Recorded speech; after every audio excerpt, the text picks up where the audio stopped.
Hello, you guys.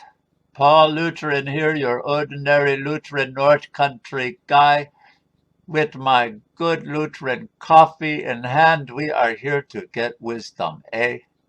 And I am going to talk to you today excuse me, mm, from Proverbs chapter 13. You know, the things that we've been looking at so far, a lot of them they have been about how we talk, how much we talk, and that kind of thing. And there's been some things about listening to advice. Today I'm going to choose two verses. One of them's about economics and one's about child rearing. So you get all over the place in Proverbs. So this is one here from verse 11, chapter 13, verse 11. Wealth hastily gotten will dwindle, but those who gather little by little will increase it. So, my Uncle Elmer, he always had the idea that he was going to get rich quick. He was going to do this, he was going to do that. He liked to gamble, for one thing. Now, I'm not saying that you are a great big sinner if you go to the casino once in a while or if you buy a lottery ticket once in a while. I don't understand it, but I don't think you're a great big sinner if you do that.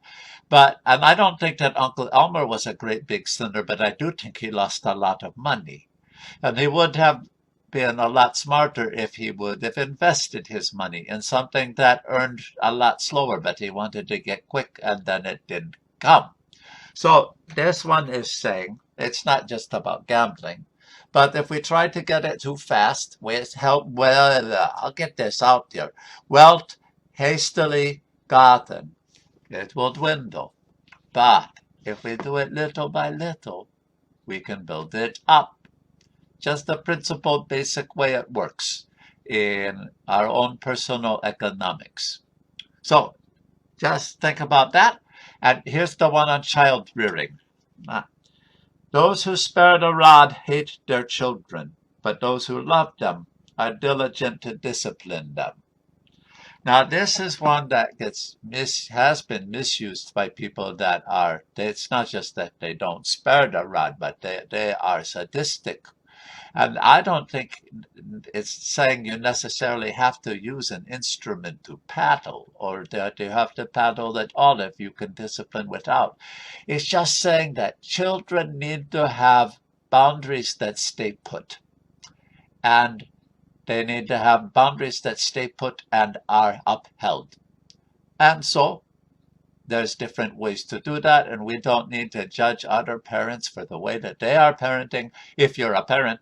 And sometimes we're not parents, but or it's not our kids that we're dealing with, but for a little while somebody is under our charge, we have to decide what to do. It says that we love them if we give them a boundary that stays put, and we expect the best of them. And if we just give them whatever they want, then that's not necessarily loving. And it says to be diligent to discipline if we love children. It takes diligence, it's hard work. So, we should pray for parents today because it's a hard time to be a parent just because it's a hard time to be a kid. But we can remember that one principle. There are more, of course. So, don't try to get rich quick. And don't try to be a parent if you're a parent, by just letting them do whatever they want. That's what it comes down to for those two verses, and that's what I get from chapter 13. I hope I see you next time. Let's get wisdom, eh?